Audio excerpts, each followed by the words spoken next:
NCERT कक्षा 11 प्राचीन भारत अध्याय 1 प्रस्तर युग की संस्कृतियाँ।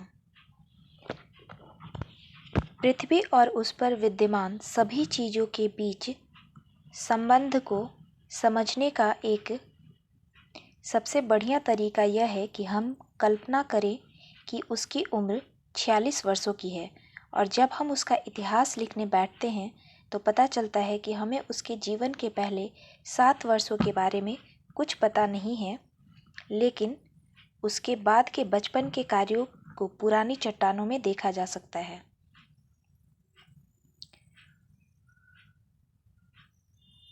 प्रस्तावना। 10 वर्ष का समय आधुनिक विज्ञान में और किसी मनुष्य के जीवन में एक लंबा काल है, लेकिन हमारे पृथ्वी ग्रह के मामले में 10 वर्ष का समय लगभग शून्य के बराबर है।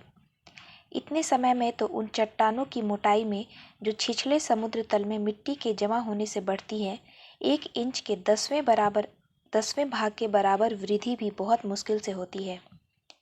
हम में से केवल सर्वाधिक तीक्ष्ण दृष्टि वाला व्यक्ति ही देख पाता है कि उसके जीवन काल में पृथ्वी के सबसे अधिक सक्रिय क्षेत्रों को छोड़कर उसमें किस प्रकार परिवर्तन होते हैं। जीवाश्मों और चट्टानों की परमाणुविक संरचना की सूक्ष्मताओं की जांच करके भूवैज्ञानिक पृथ्वी के इतिहास की घटनाओं की तारीखें कुछ विश्वास के साथ निश्चित कर सकता है। अनुमान लगाया गया है कि पृथ्वी की आयु लगभग 4600 मिलियन वर्ष यानी 460 करोड़ वर्ष है। अतः यदि हम अपनी जानी पहचानी चीज़ों के साथ उसकी तुलना करेंगे तो वह बहुत ही अपर्याप्त एवं अनुपयुक्त होगी। पृथ्वी की आयु। पृथ्वी और उस पर विद्यमान सभी चीज़ों के बीच के संबंध को समझने का एक सबसे बढ़िया तरीका यह है कि हम कल्पना करें कि पृथ्वी की आयु 46 वर्ष की है, और जब हम उसका इतिहास लिखने बैठते हैं तो पता चलता है कि हमें उसके जीवन के पहले 7 वर्षों के बारे में कुछ पता नहीं है, लेकिन उसके बाद के बचपन के कार्यों को पुरानी चट्टानों में देखा जा सकता है।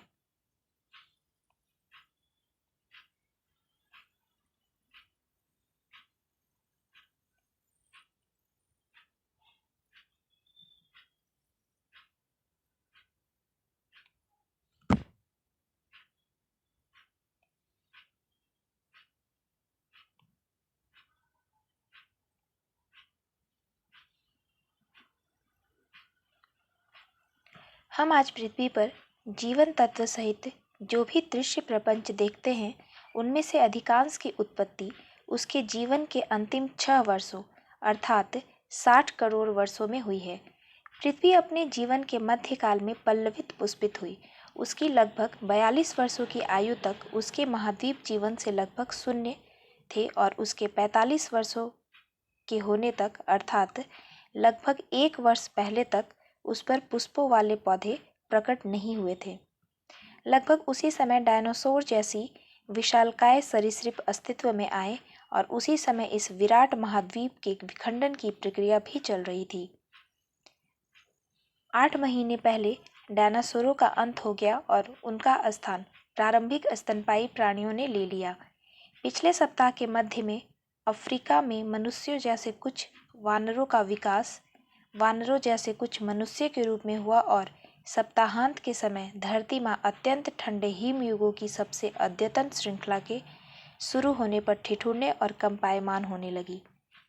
अभी केवल 4 घंटे पहले ही होमो सैपियंस नामक एक नई प्रजाति अस्तित्व में आई, और सबसे अंतिम घंटे में इसने कृषि की खोज की और एक जगह पर टिककर बैठ गई। लगभग 30 मिनट पहले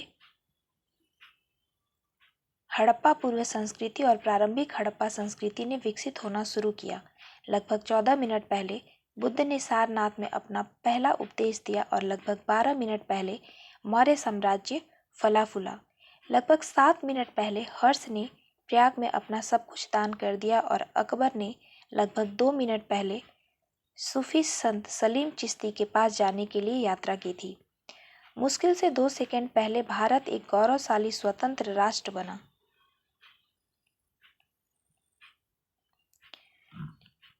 प्रस्तर युग।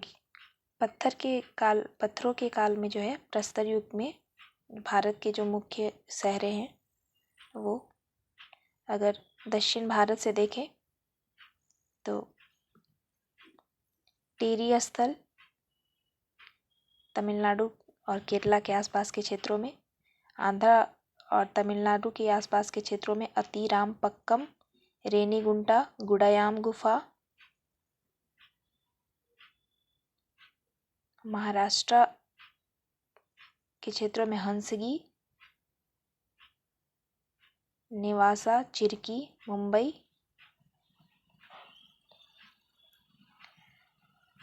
वहीं अगर उत्तर मध्य भारत और उत्तर भारत की तरफ आते हैं तो नर्मदा नदी के उत्तर में पावागढ़ पहाड़ी, भीमबेटका, आदमगढ़, लंघनाज, रोजड़ी, बागौर, जालौर, जेरुक, धोब, मुगास, पुष्कर, होकरा, डिडवाना, रोहिणी हिल, मेहरगढ़, महदाहा, सरायनहर, बेलन नदी स्थल, बेलन नदी घाटी, वीरभानपुर बंगाल के में, और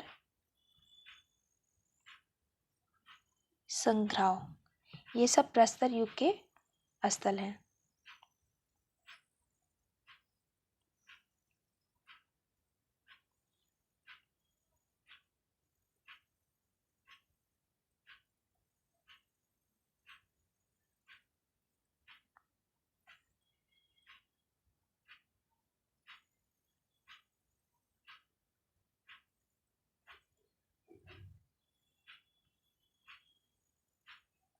आज से 10 लाख वर्ष पूर्व जो है वह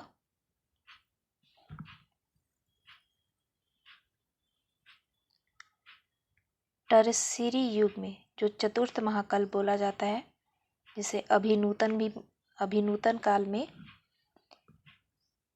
कई काल हुए,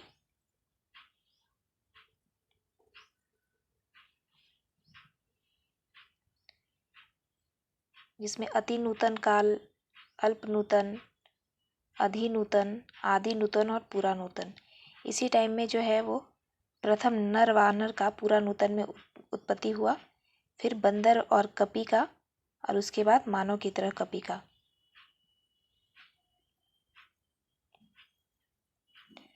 सबसे पहले युगों को हम जो है डिवाइड जब करते हैं तो प्री कैम्ब्रियन काल में देखते हैं। प्री कैम्ब्रियन काल में जो है वो पहली बार जो है वो जीवाणुओं का अस्तित्व आया, फिर शैवाल बने, फिर प्रथम जीवित वस्तुएं बनी। ये सब पूरा जीव की श्रेणी में आएंगे। कैम्ब्रियन काल में प्रथम कवचित प्राणी और प्रथम ज्ञात कशेरुकी। ऑर्डिविशियन काल में प्रथम कवचित मछली और प्रथम कशेरुकी। सिल्यूरियन काल में प्रथम जबड़े वाली मछली और प्रथम जमीन पर उगने वाले पौधे। डोवोनियन काल में प्रथम अस्थिमय मछली, प्रथम उभयचर पशु, प्रथम कीट। कार्बोनिफेरस काल में प्रथम सरीसृप। पार्मियन काल में प्रथम शंकुधारी।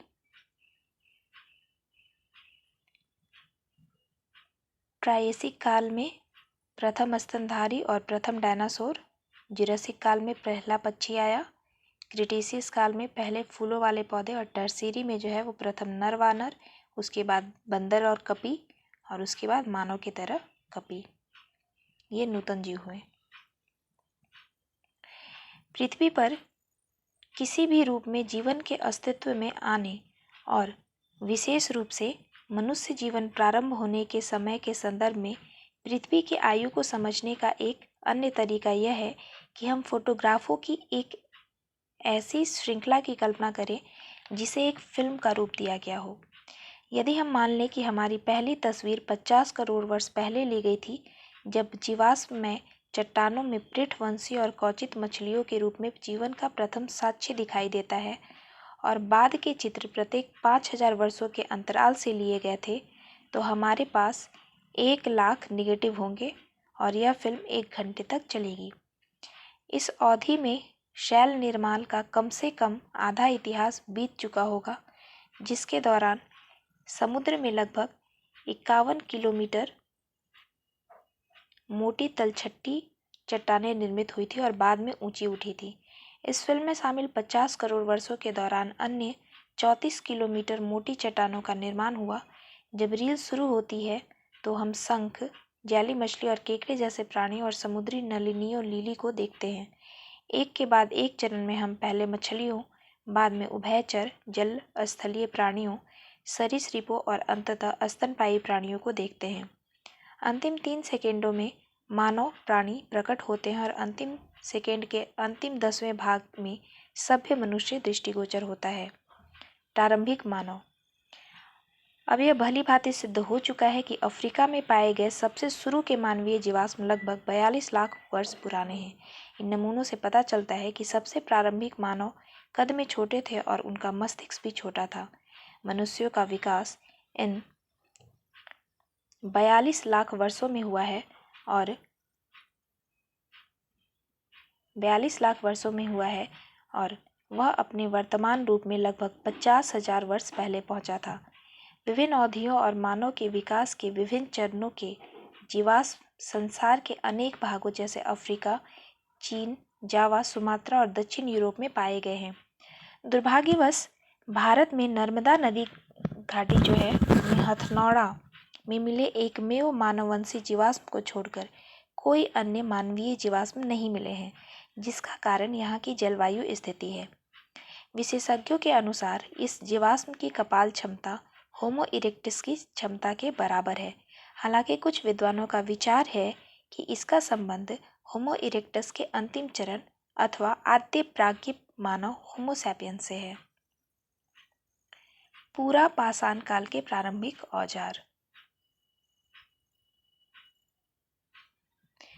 मनुष्य द्वारा औजारों के इस्तेमाल का शुरुआत एक अद्वितीय घटना है और यह कहा जा सकता है कि इससे मनुष्य के विभिन्न अध्यवसायों में इसकी सहायता के लिए औजारों और यंत्रों के इस्तेमाल के लिए विज्ञान की नींव स्थापित हुई।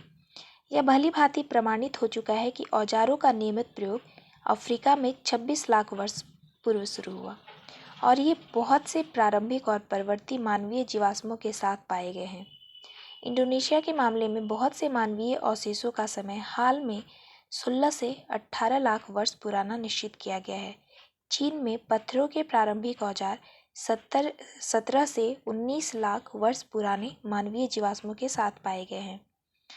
दुर्भाग्यवश भारत में प्रस्तर युग के औजारों के साथ कोई मानवीय जीवाश्म नहीं मिले हैं, किंतु हमें भूवैज्ञानिक काल निर्धारण से औजारों की पुरानता के बारे में कुछ जानकारी अवश्य प्राप्त होती है।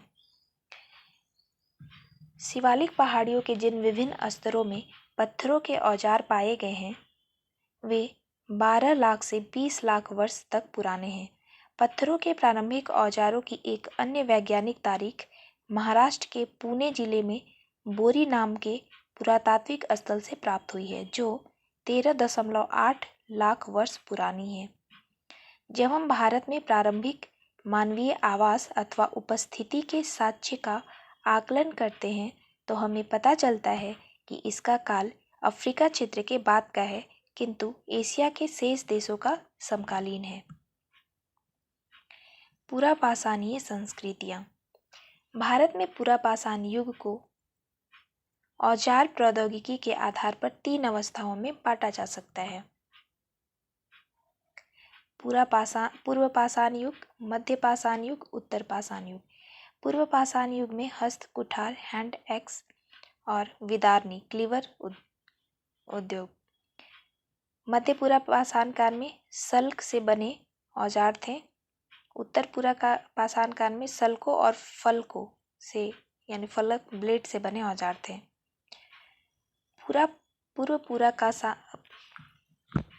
पूर्व पूरा पाषाण युगीन संस्कृति। इस अवस्था में मुख्य किस्मों के औजार थे हस्त कुठार अथवा कुल्हाड़ियाँ और विदारनियाँ क्लीवर, और इनके अलावा एक मुखी खंडक चॉपर। वे क्रोड कोर और सल्क फ्लक दोनों पर बनाए जाते थे। पूरा पाषाण युगीन स्थल कई किस्मों के हैं। आवास स्थल शैलाश्रयों के नीचे अथवा खुले में, कच्ची सामग्रियों के स्रोतों से संबंधित कारखाना स्थल, ऐसे स्थल जो इन दोनों का मिश्रण हो। आवास स्थल भी हैं, कारखाना स्थल भी हैं और जो वैसे स्थल जो इन दोनों का मिश्रण है। ये जो है वो पूरा पाषाण काल का के कुछ औजार जो हमें प्राप्त हुए हैं उनके चित्र।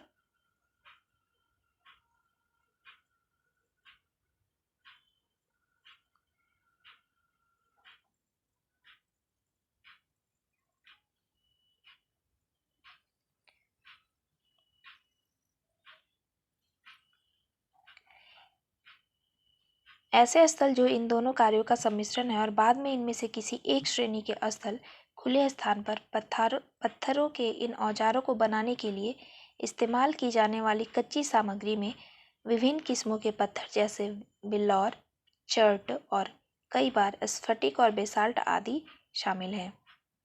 जैसा कि नदियों और चबूतरों आदि में देखा गया है, ये औजार रेत, गाद आदि से ढके हुए पाए गए हैं।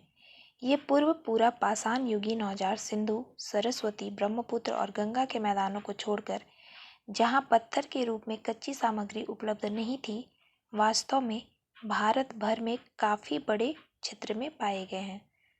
तब मैदानी क्षेत्रों को छोड़कर लगभग भारत भर में हर जगह पे पाया गया है।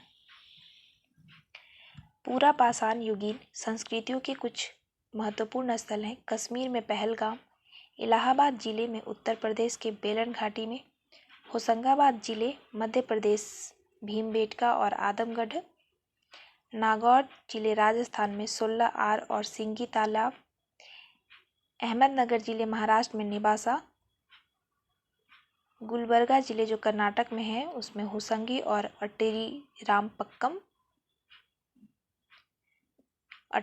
अट्टीरामपक्कम जो है वो तमिलनाडु का प्रसिद्ध स्थल है। यह स्थल कश्मीर और हिमाचल प्रदेश की शिवालिक पर्वतमाला, पंजाब, उत्तर प्रदेश की बेलन घाटी, राजस्थान के पहाड़ी क्षेत्र और बिडाच बेसिन और मध्य प्रदेश की नर्मदा और सोन घाटियों, कर्नाटक में मालप्रभा और घाट प्रभा के बेसिनों, महाराष्ट्र के अनेक क्षेत्रों, तमिलनाडु में चेन्नई के निकट के क्षेत्रों और छोटा नागपुर पठार और उड़ीसा, पश्चिम बंगाल और मध्य प्रदेश के क्षेत्रों में व्यापक रूप से फैले हुए हैं। ऊपर जिन प्रारंभिक तिथियों का उल्लेख किया गया है उसके अलावा पोतवार पठार, पश्चिमी राजस्थान, सौराष्ट्र, मध्य प्रदेश, महाराष्ट्र, कर्नाटक के पास पूरा पाषाण युगीन स्थलों से उपलब्ध तिथियों से यह संकेत मिलता है कि 6 लाख से 60,000 ईसा पूर्व के बीच के काल में पूर्व पाषाण युगीन संस्कृति काफी व्यापक रूप से फैली हुई थी। मध्य पूरा पाषाण संस्कृति।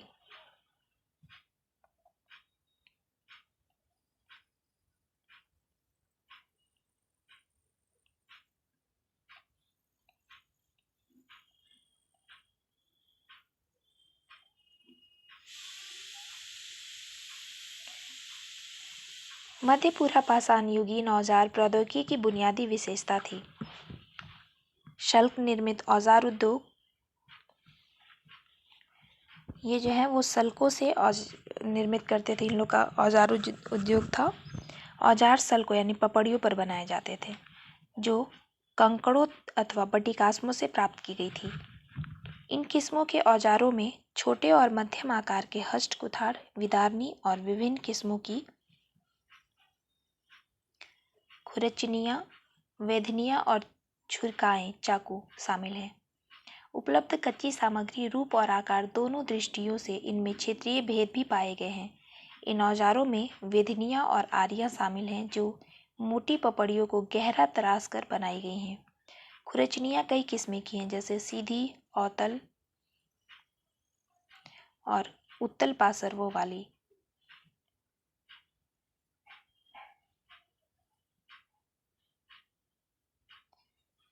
यह एक औजार है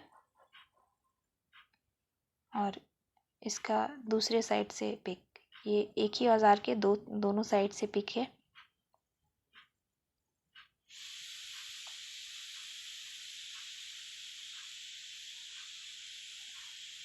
ये मध्य पूरा पाषाण युगीन औजार हैं। तछनियाँ भी इस उद्योग से संबंध पाई गई हैं, लेकिन वे औजार इस काल में इतने व्यापक रूप से फैले हुए नहीं थे जितने कि इसके बाद के काल में। मध्य पूरा पाषाण युगीन औजार अधिकांशतः मध्य भारत, दक्कन, राजस्थान, महाराष्ट्र, तमिलनाडु, कर्नाटक और उड़ीसा में पाए गए हैं। मध्य पूरा पाषाण युगीन उद्योग जहाँ कहीं पूर्व पाषाण युगीन उद्योगों से विकसित हुए हैं, वहाँ उस स्थल पर निरंतर आवास कायम रहा है। मतलब जहाँ भी पूरा पाषाण युगीन के बाद मध्य पूरा पाषाण युग के औजार मिले हैं, वहाँ पे जो है वो निरंतर मतलब लोग घर बना के रहने लगे थे किसी भी तरीके से, या तो शैलाश्रयों में या फिर नॉर्मली। मध्य पूरा पाषाण युग के सर्वाधिक महत्वपूर्ण स्थल ये हैं: भीमबेटका, निवासा, पुष्कर, ऊपरी सिंध की रोहिरी पहाड़ियाँ और नर्मदा के किनारे स्थित समनापुर। वैज्ञानिक काल निर्धारण के आधार पर मध्य पूरा पाषाण युग का काल 150 ईसा पूर्व और 40,000 ईसा पूर्व के बीच अथवा उसके कुछ समय बाद ठहराया जा सकता है।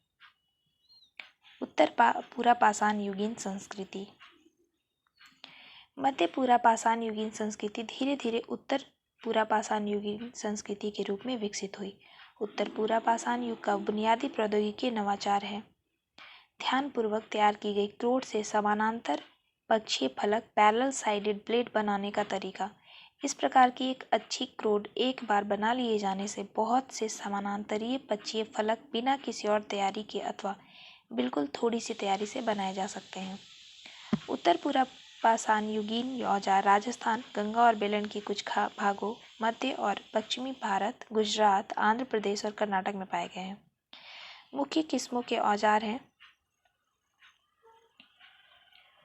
खुरचनियाँ, बेदनियाँ, आरी, तछनियाँ, छेदनियाँ, चाकू आदि।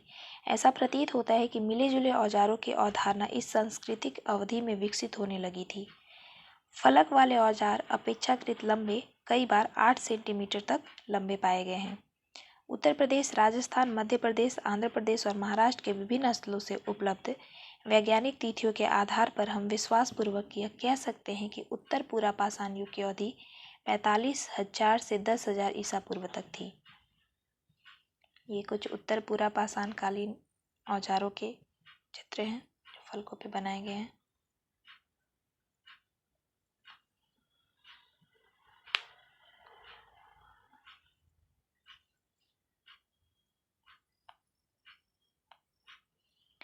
उत्तर पूरा पाषाण युग की एक सर्वाधिक उल्लेखनीय खोज थी रोड़ी मलबे ढोंका चिनाई से बना लगभग 85 सेंटीमीटर व्यास वाला स्थूल रूप से गोलाकार चबूतरा। रोड़ी मलबे से निर्मित इस चबूतरे के केंद्र में इलाहाबाद और बर्कले विश्वविद्यालय के उत्खननकर्ताओं ने प्राकृतिक पत्थर का एक तिकोना टुकड़ा 15 सेंटीमीटर ऊंचा, 6.5 सेंटीमीटर चौड़ा और लगभग 6.5 सेंटीमीटर मोटा रखा हुआ पाया। उत्खननकर्ताओं के अनुसार इसमें कोई संदेह नहीं है कि इस अनुपम पत्थर वाला और रोड़ी मलबे से बना चबूतरा इस स्थल के शेष समूचे भाग में पाए गए चर्ट की कलात्मक वस्तुएं समकालीन हैं और उत्तर पूरा पाषाण काल युग के अंतिम आकेटक संग्रहकर्ताओं के किसी समूह द्वारा निर्मित है। चबूतरे के केंद्र में पाए गए प्राकृतिक पत्थर के टुकड़े के संबंध में बहुत अधिक दिलचस्पी उत्पन्न हुई। इस प्रकार के पत्थर निकटवर्ती कैमूर कगार पर पाए गए हैं और वे तिकोने अथवा दीर्घवृत्तीय पटलीकरण एलिप्सोइडल लैमिनेशन दर्शाते हैं जिनका रंग कुछ पीलापन लिए हुए भूरा अथवा कुछ लालपन लिए हुए भूरा है। वे रोड़ी मलबे से निर्मित चबूतरों पर रखे हुए हैं और ग्रामीण क्षेत्रों में उनकी पूजा नारी अथवा मातृशक्ति के रूप में की जाती है और उन्हें देवी माँ का एक और दूसरा रूप माना जाता है। उत्तर पूरा पाषाण युग के नमूने 9,000 से 8,000 ईसा पूर्व काल के हैं। वे आकृति, आकार और स्वरूप में लगभग एक जैसे हैं और आजकल गांवों के देवालयों में रखी मूर्तियों के समान हैं। यह बात बड़ी महत्वपूर्ण है। मध्य पाषाण युगीन संस्कृति। समय बीतने के साथ साथ पत्थर और औजारों का आकार उल्लेखनीय रूप से घटना शुरू हो गया जो मध्य पाषाण युग में अपनी परिणति पर पहुंच गया। भारत में इस काल को मध्य पाषाण युग या सूक्ष्म पाषाण युग अथवा परवर्ती प्रस्तर युग कहा गया है, मतलब प्रस्तर युग के बाद का युग। सूक्ष्म पाषाण युग के औजारों की विशेषता थी चर्ट, कैल्सिडोनी, स्फटिक, जैस्पर, कार्नेलियन, अगेट जैसी बढ़िया सामग्रियों की तैयार क्रोडों से निर्मित समानांतर पक्षीय फलक। ये औजार आमतौर पर 1 से 5 सेंटीमीटर लंबे होते हैं और इनका उत्तर पूरा पाषाण युगीन किस्मों के औजारों के अपेक्षाकृत छोटे रूप शामिल होते हैं, जैसे बेदनी, खुरिचनी, तक्षनी, आरी आदि। और इसके अलावा विभिन्न आकृतियों और आकारों की कुछ नई किस्मों के औजार, जैसे अर्धचंद्राकार हंसिया, लुनेट, समलम, तिकोना, वानाग्र आदि। उनके आकार से स्पष्ट होता है कि उनका उपयोग जुड़े हुए औजारों के रूप में किया जाता था और उन पर लकड़ी और हड्डियों आदि की मूठ लगी होती थी। ऐसा प्रतीत होता है कि सूक्ष्म पाषाण युगीन उद्योग मूलतः उत्तर पूरा पाषाण युगीन उद्योग से निकला है। यह अनुमान है कि इन दो बातों से प्रमाणित होता है कि पुरातात्वीय स्तर विज्ञान स्ट्रैटिग्राफी का सातत्य उत्तर पूरा पाषाण युग से मध्य पाषाण युग तक है और उत्तरोक्त श्रेणी का भौतिक विकास पूर्वोक्त से हुआ है। गुजरात, राजस्थान, उत्तर प्रदेश, मध्य प्रदेश, उड़ीसा, केरल और आंध्र प्रदेश के विभिन्न पुरास्थलों से मध्य पाषाण युग के बारे में जो सी 14 तारीखें उपलब्ध हुई हैं, उनसे पता चलता है कि यह उद्योग लगभग 12,000 ईसा पूर्व के आसपास शुरू हुआ और 2,000 ईसा पूर्व तक जीवित रहा। राजस्थान, गुजरात और उत्तर प्रदेश के पुरास्थलों से हमें पता चलता है कि ये समुदाय मूल रूप से आखेटक, खाद्य संग्राहक और मछुआरे थे, लेकिन वे किसी प्रकार की खेती भी करते थे। गंगा के मैदानों के महदाह और दमदमा जैसे कुछ पुरास्थलों से प्राप्त जानकारी से पता चलता है कि मौसम के अनुसार वे इनमें से कुछ स्थलों पर रहते थे। राजस्थान के बागौर के स्थल और गुजरात में लंघनाज स्थल से हमें पता चला है कि इन मध्य पाषाण युगीन समुदायों का हड़प्पा और अन्य ताम्र पाषाण युगीन संस्कृतियों के लोगों से संपर्क था और वे उनके साथ विभिन्न वस्तुओं का लेन देन करते थे। बागौर से तांबे के 3 वाताग्र तीर की नोक मिले हैं जो हड़प्पा की सभ्यता के किस्म के हैं।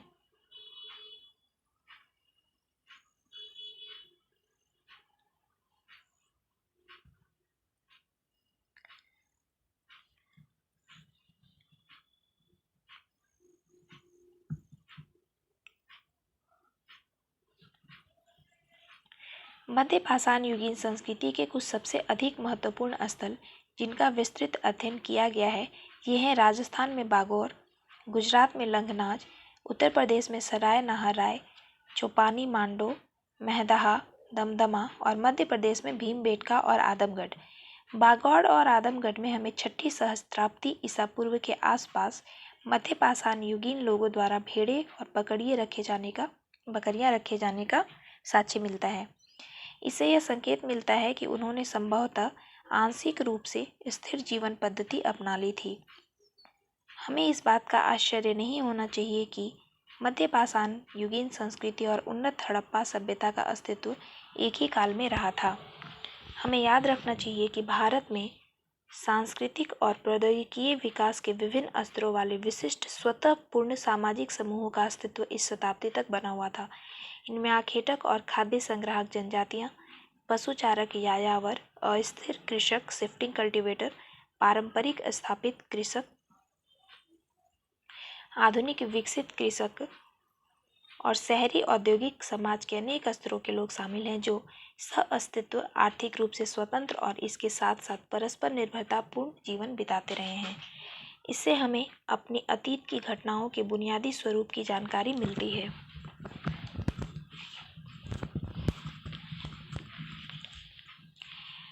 आधुनिक भारत के संदर्भ में हमें पता है कि आज भी हर वर्ष कृषि के कम काज वाले मौसम के लगभग 2 से 3 महीनों में भूमिहीन श्रमिक, जनजातीय लोग और गरीब लोग कम से कम आंशिक रूप से खाद्य, कंदमूल, पत्ते, बीज और फल इकट्ठा करके जो देहाती इलाकों में प्राकृतिक रूप से उगते हैं, जीवन निर्वाह करते हैं। मध्ययुगीन जीवन पद्धति का भारत में अभी ये कुछ औजार हैं मध्ययुगीन काल के जो कि खुदाई के दौरान मिले हैं। मध्य पाषाण युगीन जीवन पद्धति का भारत में अभी भी हमारे लिए उससे कहीं अधिक महत्व है जितना हम मानने के लिए तैयार हैं। इसके अतिरिक्त हमारे कुछ पंथ और महत्वपूर्ण पंथ प्रतीकों की पृष्ठभूमि और कुल परंपरा महापाषाण युगीन हो सकती है। ये कुछ फोटो हैं जो महापाषाण युगीन में सैलों पर बनाए गए थे या सैलों पर उकेरे गए थे।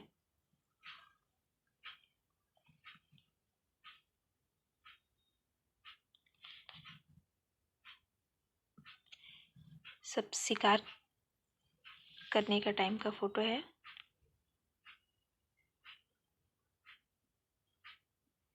यह संभवतः डांस का फोटो शैल चित्र हो सकता है और यह भी ये दोनों शिकार करने का। प्राग ऐतिहासिक शैल कला।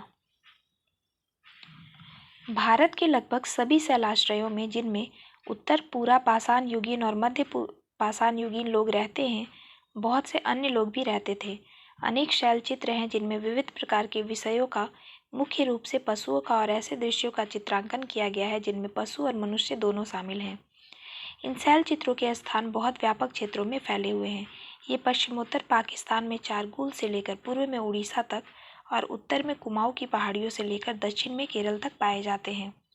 शैल चित्रों के कुछ महत्वपूर्ण स्थल: उत्तर प्रदेश में मुरहाना पहाड़, मध्य प्रदेश में भीमबेटका,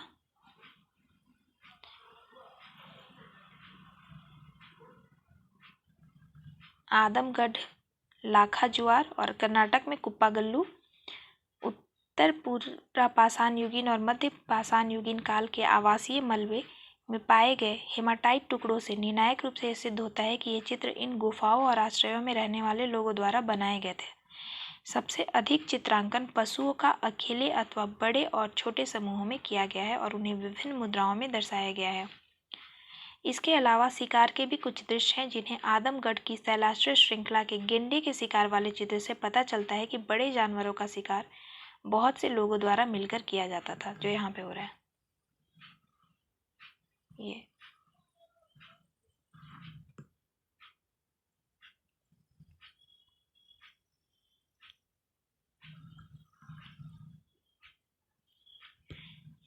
पशुओं का चित्रांकन मोटी रेखाओं द्वारा किया जाता था और उनके शरीर को कई बार पूर्णतः अथवा अंशतः आड़ी रेखाओं से भरा गया है। इन तीनों तरीकों के उदाहरण उत्तर प्रदेश में मुरहाना पहाड़, मध्य प्रदेश में भीमबेटका, आदमगढ़ की गुफाओं और शैलाश्रयों में खींचे गए पशुओं के चित्रों में देखे जा सकते हैं। पशुओं के अलावा पक्षियों, मछलियों आदि के चित्र भी अंकित किए गए हैं। शैल चित्रों में मानव आकृतियों का चित्रांकन एक आम बात है। ये सादी रूपरेखा के रूप में भी हैं और तिरुरेखित जाली चित्रों के रूप में भी। मनुष्यों को विविध प्रकार के कार्य करते हुए नृत्य करते, भागते, शिकार करते, खेलते और युद्ध करते दिखाया गया है। चित्र बनाने में गहरे लाल, हरे, सफेद और पीले रंगों का उपयोग किया गया है। संभवतः सभी प्राकृतिक रंग होंगे। निम्नलिखित की व्याख्या करें। जीवाश्म, होमोसेपियन, होमो इरेक्टस, पूरा पाषाण युग, महापाषाण युग, शैल कला। टिप्पणियाँ लिखना है। पृथ्वी और उन पर जीवन, प्रारंभिक मानव और पूरा पाषाण युगीन औजार। अगला है भारत की पूरा पाषाण युगीन संस्कृतियों का वर्णन करना है।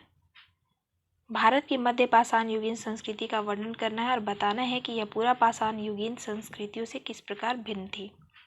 प्राग ऐतिहासिक शैल कला पर एक निबंध लिखना है।